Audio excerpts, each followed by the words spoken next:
To begin with, it's important to consider what Zinn feels. He feels that the revolution was truly about freedom, or was it economics, about the rich getting richer? Zinn obviously is, if you remember how we talked about the idea of Marxism, Zinn feels that economics dictate history. So he would argue that it's about economics, it's about the rich, how much power they can gain. And he truly believes, Marx and Zinn, they truly believe that economics dictates history, and economics are what makes the decisions about history. So if you look at the first idea, which is found on page 47, it kind of centers the whole discussion. Around 1776, certain important people in the English colonies made a discovery that would prove economically useful for the next 200 years. They found that by creating a nation, a symbol, a legal unity called the United States, they could take over land, profits, and political power from favorites of the British Empire. In the process, they can hold back a number of political rebellions and create a consensus of popular support for the new privileged leadership. Now, the key ideas there are really at the end, that idea of privileged leadership. When you think about what does privileged leadership mean, it means the privileged people, the people that had money, also had power. They didn't like being underneath the British. So this was their opportunity to try and expand their power, to gain more, to gain more power at the expense of the British, and probably eventually at the expense of the people that worked for them. Looking at the first quote, with the French defeat, the British government could turn its attention to tighten control over the colonies. It needed revenue to pay for the war and looked to the colonies for that. Once again, this is explaining the initial part of what caused the revolution. The British needed money. The British could control the colonies, or had control of the colonies, and because they had control of the colonies, they could take from them what they wanted. With that idea in mind, they could then dictate all these different rules that they set up, like the Stamp Act, like the Molasses Act, like the Sugar Act, like the Currency Act. And they could take money from the colonies because they had no representation.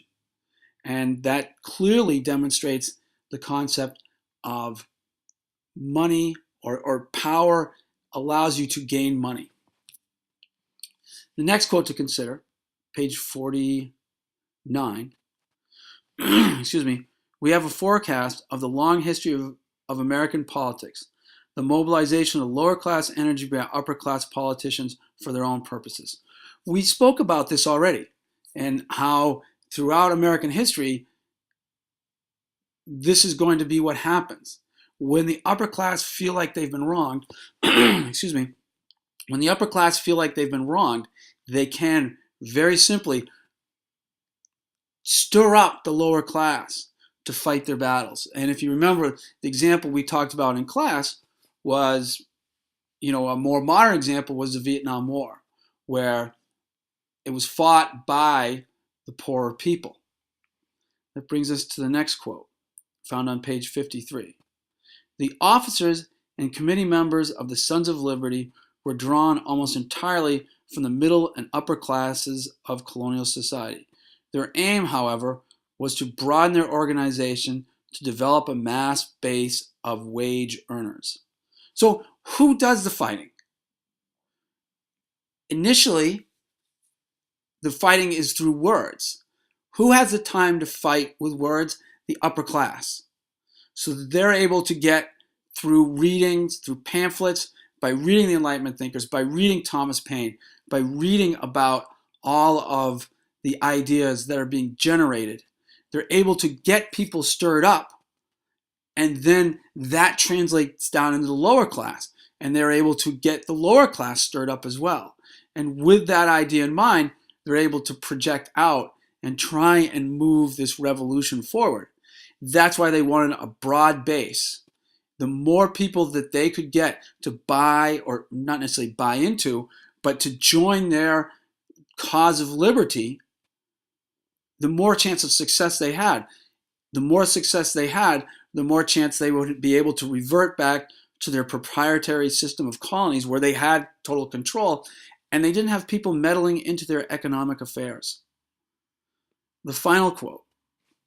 The reality behind the Declaration of Independence was that a rising class of important people needed to enlist on their side enough Americans without disturbing too much of the relations of wealth and power that had developed over 150 years of colonial history. And the power that had developed over, what they're saying there is the wealthy had enjoyed a great deal of success financially and politically over this time period. Now that the British were trying to move into their power, they found that very frustrating. So they needed to get the poor, or the wage earners in this case, to step up and help them defeat the British, but not allow them to lose the power that they'd gained over this prior 150 years. Excuse me. And the quote goes on. The Boston Committee of Correspondence ordered the townsmen to show up on the common for a military draft. The rich, it turned out, could avoid the draft by paying for substitutes the poor had to serve. And I think that really goes to the heart of this whole debate, that the rich, who needed this revolution to retain their money and their power, were willing to pay the poor to gain what they needed.